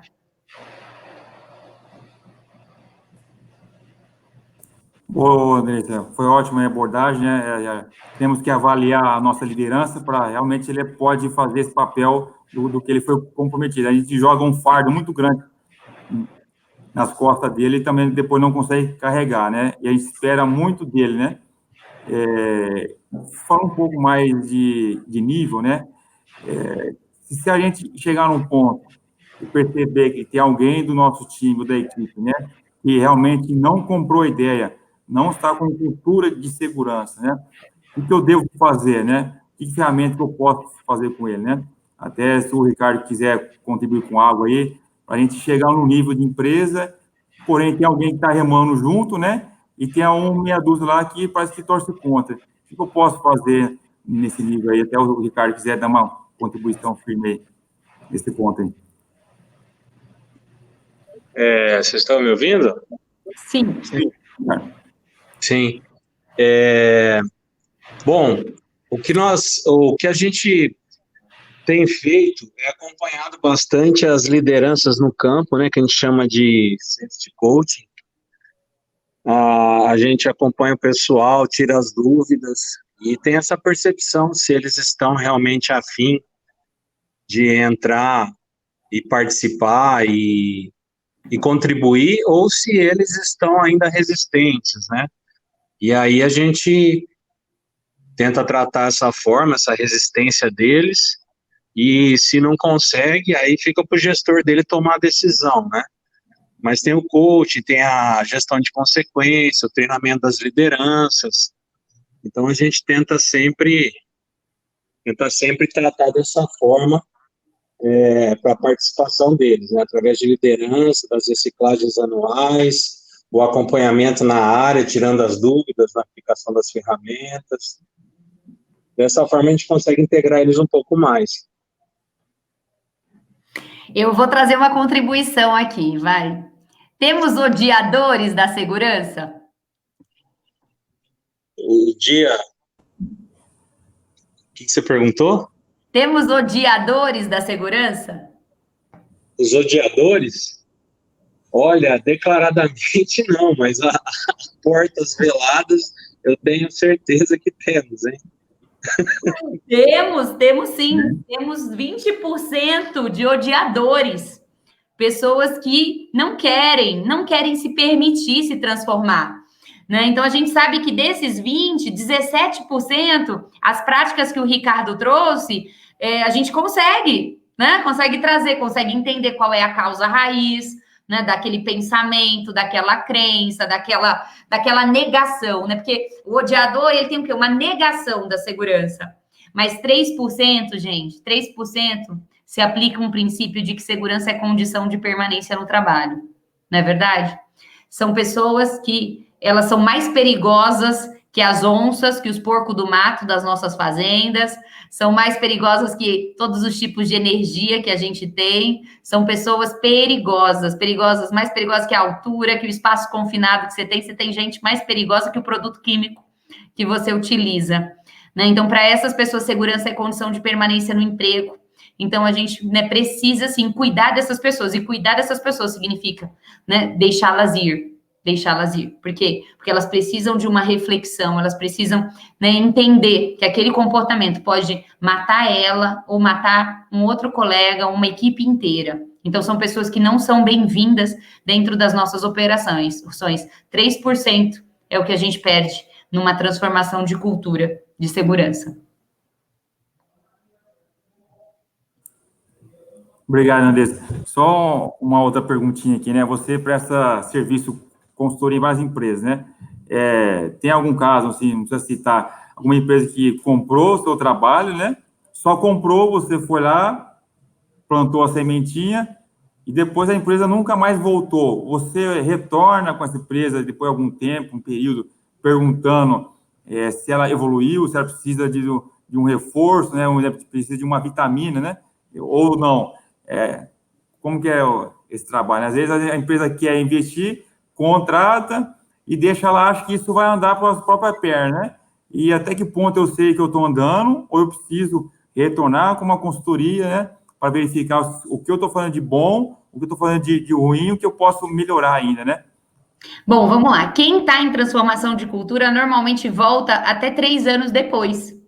Por quê? Porque é o momento de autoavaliar, de reavaliar. Então, de 3 a 5 anos ele volta. Eu estou, esse ano, em novembro, vou completar 4 anos em consultoria. Então, sim, tem muito caso que voltou no meio do caminho para olhar uma outra ferramenta, para comprar uma outra coisa. Então, sim, eu tenho uma alta taxa aí de retorno de uma pessoa que foi cliente uma vez, ela é cliente de novo. Então, é legal isso, é importante. Aqueles que ainda estão desenvolvendo sozinhos, então estamos nesse processo, então vira e mexe, às vezes liga para fazer uma consulta ou para adquirir algum outro material, um paper, né? Eu escrevo bastante, então produzo muito conteúdo, então acaba que ele não compra minha consultoria, mas ele compra um livro e ele vai, né, trabalhar ali. Eu super estimulo que as pessoas se empoderem das ferramentas e construam as ferramentas, tá? Mas de 3 a 5 anos ele volta para medir novamente. Então, tem sim como medir a evolução da cultura de segurança, tem sim como medir a evolução das práticas de segurança. Não, ótimo, né? Eu estou aqui com o João Paulo, com o Marco, com o Ricardo, né? Já dá uma pergunta para eles. Eles trabalham em 3 empresas, né? 3 grupos aí. E como que vocês veem aí o nível, né, no seu entendimento aí, o que a Andressa falou, né? tem os tipos, né, de nível de cultura. Como vocês enxergam, né, com a vossa empresa aí, não? O desafio, né, que nós da área de segurança temos aí na frente aí para ganhar essa batalha, né? A gente nunca pode achar que está vencida, né? O João, primeiro aí, se manifestou a falar aí, João. Tá mudo, João. Tá mudo, João. Posso falar sim, Gilberto, posso sim. Falando do setor sucroalcooleiro como um todo, tá? Aí não vamos falar de empresa X, Y e Z, aí a gente vê características de vários estágios, né? Mas, assim, a maior predominância de características que a gente tem ainda é muito patológico, Gilberto. Infelizmente, aí eu não estou falando, claro, temos exceções, né? Você está numa organização, a gente tem o Marquinho, tem o Ricardo e outras organizações que são de pontas, mas a gente vendo o setor como um todo, vamos tampar o olho e não estamos lendo o nome de placas. A gente está falando do setor, a gente vê um setor ainda que ainda você tem uma liderança que acha normal ainda existir mortes. Cara, então, assim, quando você olha como um todo, infelizmente, a gente está no início de uma curva onde a gente ainda tem muitas características patológicas. E aí, assim, a gente vê várias empresas e vários conglomerados, aglomerações de organizações com níveis lá na ponta, tá lá já onde o cara tem na veia a liderança treinada. Só que eu vejo também um grande desnível da alta liderança, porque assim como o Marquinho disse, quando ele fez a entrevista lá, falou assim, olha, se o senhor quiser, que era um dos donos, põe o dinheiro no negócio e vai fazer, aquilo que é importante para o dono da empresa vai ser importante para o CEO, que vai ser importante para o vice-presidente, para toda a diretoria, porque o ato de investimento, o investir no ativo, é um comportamento. E aí, se você olhar, qual é o maior problema do setor sucroalcooleiro numa cultura de segurança? Nós temos todos a questão de comportamento, mas você olha o ativo hoje. Se você pegar qualquer uma das nossas usinas, e aí, tirando bandeiras, um dos maiores problemas que a gente tem é os ativos. E aí, a gente tem o ativo como um símbolo da nossa cultura, né, Andresa? A gente tem lá os rituais, os heróis, os símbolos. E aí, quando você vê uma cultura de segurança sendo sempre batida na questão de comportamento sempre da média liderança e do trabalhador lá da ponta, é legal, você vai ver esses caras treinados. Mas aí, na hora que ele olha para o ativo dele, ele tem um paradoxo que contradiz com aquilo que a alta liderança diz. Então, isso, para mim, ainda é o maior desafio que a gente tem, e entendo as organizações, porque isso demanda muito investimento. Se a gente olhar as nossas organizações, a maioria das usinas vão estar lá da década do Proálcool, né? Lá de 79, 78, 80, e aí você tem alguns projetos mais novos, Greenfield, e a gente vê grandes empresas aportando muito dinheiro para consertar os ativos, mas a demanda ainda é muito grande.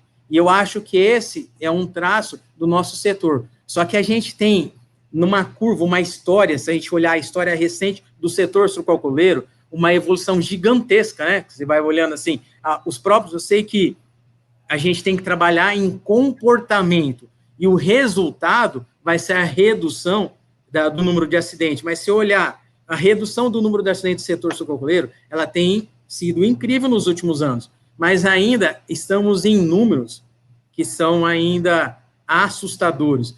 Por mais que a gente, eu posso dizer por mim, eu estou no setor, né, de etanol, mas especificamente oriundo de cana, por 17 anos da minha vida. Por mais absurdo, quando a gente olha lá, quando a gente começou, e a gente olhar hoje, os números, a gente olha assim, e é com alegria que a gente deve celebrar essa evolução, essa crescente.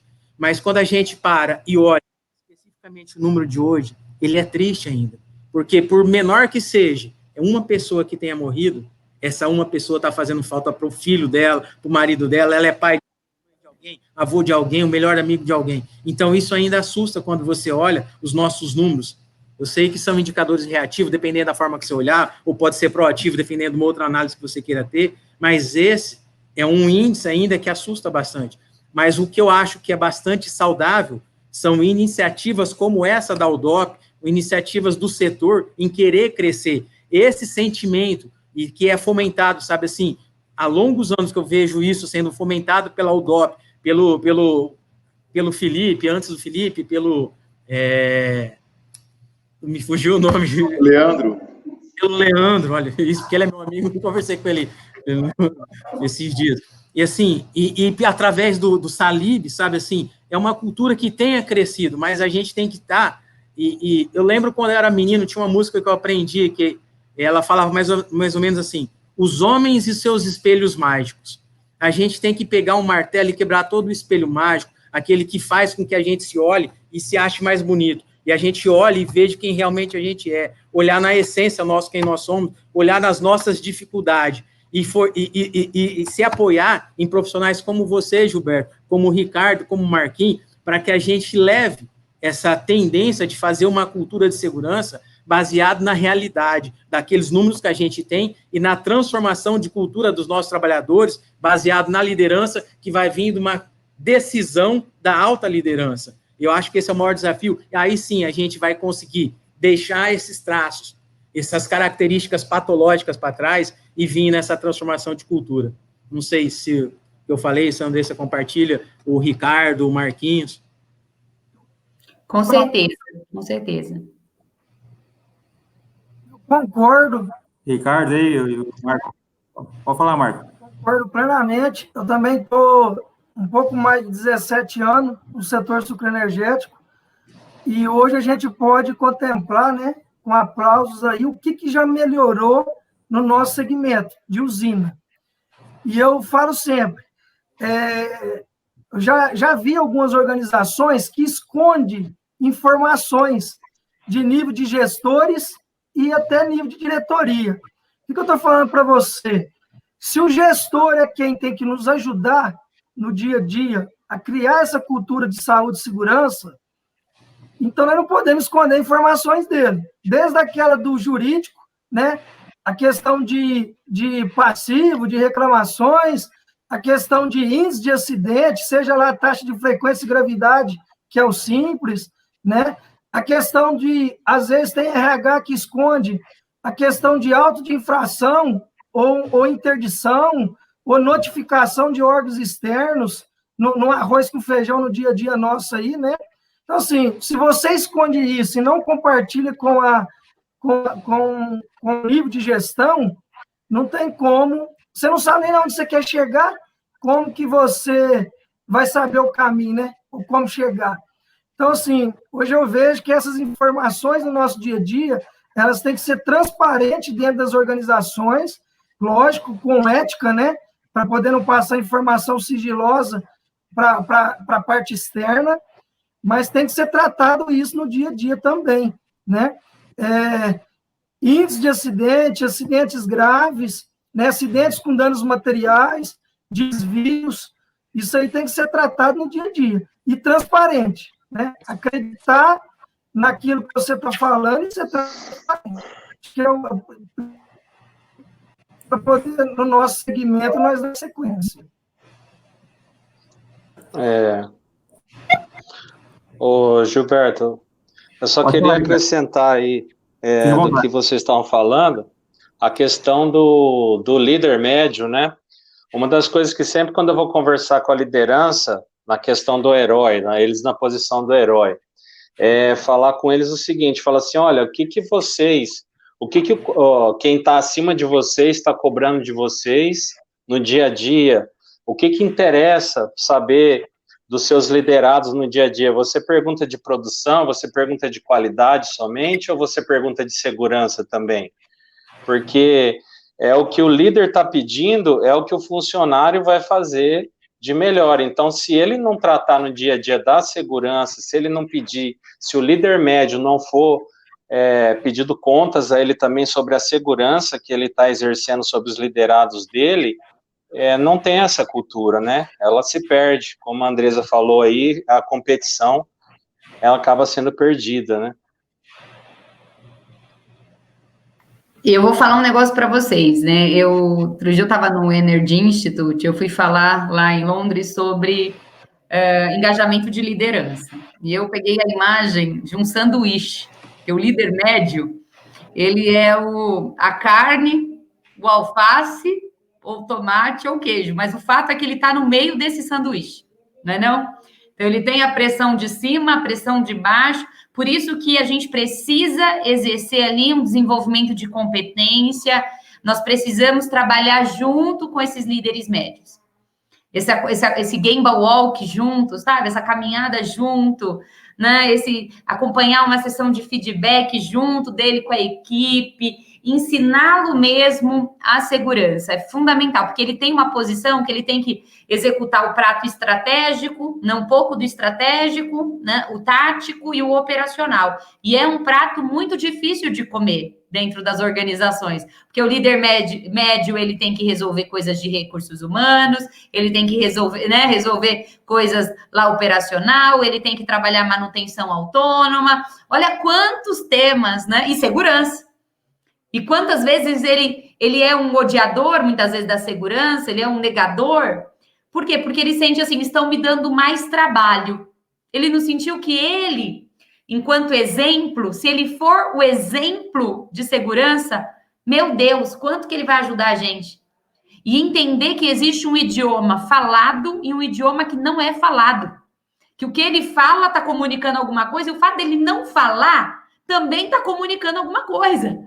Então, o que ele precisa entender isso e demonstrar o compromisso visível. E uma coisa assim que é fundamental é o genuíno.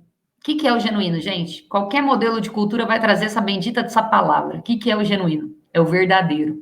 Porque o nosso cérebro, o cérebro de qualquer pessoa, por mais simples que ela seja, ela consegue entender se você está falando de verdade, se está falando só porque é bom, porque pega bem, porque é o momento, porque aqui você tem que falar, né? Então, o nosso cérebro consegue reconhecer discursos de papagaios corporativos. Então, como preparar esse líder médio para que ele seja um líder verdadeiro, um verdadeiro líder em segurança, um verdadeiro líder praticante do cuidado? Vocês me desculpem, minha filhinha está passando por aqui, tá bom? Normal daí. Mais uma pergunta aí das pessoas que estão conosco aqui. Sabe que as empresas hoje, né, elas só sobrevivem hoje com valores, né, com custo, dinheiro, né? Hoje o país passa por uma dificuldade, né, não só o país como o mundo com o Covid, né? Muitas empresas estão fechando, estão reduzindo, né? Graças a Deus, nosso segmento aí de usina aqui está mantendo firme, não? E como você pode falar para nós, assim, como que a gente pode demonstrar com o resultado econômico que a nossa cultura está uma evolução para nossa presidência ou para uma empresa em nível de faturamento, custo, né? Em valores, né? Em cifras, né? Como que a gente pode estar medindo aí em valores que a cultura de uma certa empresa está na reta certa. Estamos ganhando o jogo, né? No valores, né? Valores financeiros? Financeiros. A gente não tem uma métrica, tá? De quanto que a cultura de segurança conversa com a rentabilidade no negócio. A gente sabe que pode sim afetar em até 20% a rentabilidade. Tem alguns estudos feitos sobre isso, mas nada muito específico, né? A cultura como um todo, ela pode sim melhorar o faturamento, diminuir perdas, né? Então, tem alguns dados sobre isso, mas a cultura como um todo. Obrigado aí, eu já passar a palavra aí para o João Paulo, para o Ricardo, para o Marco, para nós isso tá fechando, né? De antemão, viu, Andressa?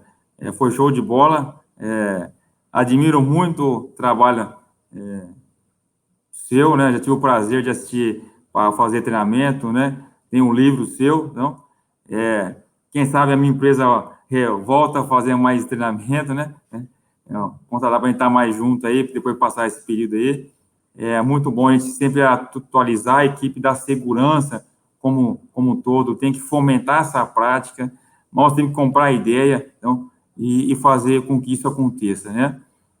O nosso trabalho são prevençores, são guardiões, né, de vida, né? Sendo que para nós, para a empresa, né, a vida nos importa, né? Todos nós aqui, alguns estão no local de trabalho ainda, entendeu? Tá eu, o João, ainda na usina ainda, na empresa, né? Outros não. Então, mas a gente tem que fazer o possível e impossível para todos nós funcionários, né? Que tem CPF, um crachá, retornar para a vossa casa. Então, antes agradeço muito a sua contribuição. Sou admirador essencial, curto no LinkedIn, não? Toda a sua postagem lá. Agradeço aí o convite, ter aceitado o convite pelo DOP aí. Quem sabe no próximo ano aí, depois que passar essa turbulência aí, podemos ter a sua presença aí ao vivo e a cores, né? A sensação é diferente. Então, agradeço aí novamente aí. Quer passar a palavra para o Ricardo, para o Marco, para o João e para o final aí, encerrando o Felipe aí, dando os fechamentos aí do evento aí. Muito obrigado mesmo. Não? Giba, obrigada, sempre é um prazer estar com vocês, e com certeza, tá? Estaremos juntos aí depois, pessoalmente. Bom, deixa o João Paulo falar no final aí, que ele faz o fechamento dele aí, que é show de bola. Ele concorre comigo, esse João Andressa, Paulo. eu quero agradecer o ele é fera. Andresa, parabéns, eu estou conhecendo o seu trabalho hoje, fiquei bastante contente, impressionado, vou buscar saber mais do seu trabalho, né, para ver onde é que a gente pode ser ajudado mais aí com o seu conhecimento, né, todo esse conhecimento que você buscou. Eu quero agradecer a oportunidade de estar junto hoje com o João Paulo, com o Marcos, né, nessa bate-papo nosso, agradecer ao Gilberto e ao Felipe pela oportunidade aí, e muito obrigado, pessoal. Valeu, tamo junto. Também gostaria de parabenizar você. Não conhecia seu trabalho, mas já apaixonei, viu? Gostei muito aí. Tecnicamente, está de parabéns mesmo, com a fala, com a demonstração, até demonstração corporal, né? A gente observa na face a forma que você fala, está de parabéns, meu filho. Eu só tenho a aprender com você, né? Agradeço os companheiros aí, o João, né? De longa data, né, João? Amigão do peito, Gilberto. Ricardo, prazer conhecer você também, Felipe. Agradecemos ao DOP aí pela oportunidade de poder estar participando com vocês aí, somando os aprendizados no dia a dia, tá ok? Um abraço a todos. Bom, eu gostaria de, mais uma vez, parabenizar, né, ao DOP, na pessoa do Salib, do presidente, do Felipe, né, por mais uma iniciativa, né, de auxiliar as usinas, auxiliar nós profissionais que trabalhamos no SESMIT, trazendo competência, trazendo pessoas referência no Brasil, e não só no Brasil, como a Andresa, né, e vim para que a gente aprenda isso. O privilégio de ter podido participar dessa sala, que eu posso dizer, com 5 amigos, né, Gilberto, Marquinho, Ricardo, né, Felipe, a Andresa, é uma pessoa que eu costumo dizer que a Andresa é minha amiga de cabeceira, Andresa, para minha esposa, porque eu tenho eu tenho todos os seus livros. O que eu não tenho é esse novo, porque eu não comprei agora, porque eu vou participar do Masterclass e vou ganhar, já fazendo uma propaganda, gente. Participe do Masterclass da Andresa, o novo livro de diagnóstico lá. Se você fizer a inscrição, não compra o livro, ganha. Então, eu não comprei por causa disso, porque tá eu e o Pedro, a gente vai participar dele. Mas, assim, é um privilégio de poder estar numa sala dessa, com tamanhos profissionais que eu respeito tanto, e tenho o prazer de conhecer de longa data e poder estar nessa sala, aprendendo mais e poder participar e expor alguns comentários da maneira que eu pus. É um privilégio. Obrigado, Felipe, obrigado, DOP, pelo convite. E, Andresa, mais uma vez, de parabéns pela aula, parabéns pelo show. É um prazer poder assistir às suas aulas. É um motivador muito grande para nós, profissionais, continuarmos cada dia mais aprendendo para que a gente possa cuidar cada vez melhor. Você é uma inspiração para todos nós. Viu, Andressa? Você podia agora fazer um fechamento do seu painel conosco aí, com as demais pessoas aí? Legal. Gente, vou agradecer a todo mundo, agradecer as perguntas, já recebi aqui pergunta no LinkedIn. É sempre um prazer compartilhar, acho que esse é o legado que eu quero deixar, de compartilhar tudo que eu tenho aprendido nesses anos, então, me sinto muito honrada de estar aqui, tá, Felipe? Foi difícil chegar aqui hoje, tá? Mas estou muito feliz e contem comigo, estou à disposição. Tem muito material disponível para leitura, tem mais de 100 artigos escritos lá no LinkedIn sobre transformação, sobre cultura. Sou uma pessoa do Gemba e quero permanecer no Gemba, porque é lá onde as pessoas precisam ser cuidadas, não é mesmo? E lá é uma grande escola para todos nós. Então, prazer rever todo mundo. O João Paulo, o Gilberto, a gente já esteve junto algumas vezes. E vocês que eu não conheci, o Ricardo e o Marco, prazer. Felipe, que a gente ficou falando aqui por WhatsApp e me socorreu aqui. Tá bom, gente? Obrigada. Um prazer estar com vocês. Andressa, obrigado, viu? Em nome da equipe da UDOP, eu queria te agradecer. Faz tempo que a gente estava meio que namorando esse contato, chamar você, né, João? Nós tentamos algumas vezes, não conseguimos, né? Mas dessa vez nós conseguimos, foi espetacular. Eu agradeço, viu? Agradecer a todos os integrantes. Obrigado, Ricardo, Marquinhos, João, como sempre. Gilberto, valeu pela moderação, viu? Uma boa noite. Nos encontramos amanhã, às 8 horas, no próxima sala. Tchau. Muito obrigado, boa noite. Tchau. O que faria você despertar todos os dias, assumir um propósito, um compromisso e querer fazer sempre o seu melhor? Para nós que trabalhamos no agro, é saber que aquilo que plantamos, cuidamos e colhemos vai chegar até as mesas e alimentar as famílias. É saber que o nosso esforço irá vesti-las, aquecê-las e que do resultado das nossas colheitas sairá a energia que irá movimentar a economia do país. Isso é o que nos inspira, nos orienta e nos move em uma só direção: estar no campo todos os dias, de sol a sol, buscando fazer sempre o nosso melhor, para que toda semente cumpra seu dever sagrado, que é ser plantada, germinar, crescer e dar frutos. Esse é o movimento da vida que escolhemos como nossa. O agro nos conecta, o agro nos desafia e o agro nos move.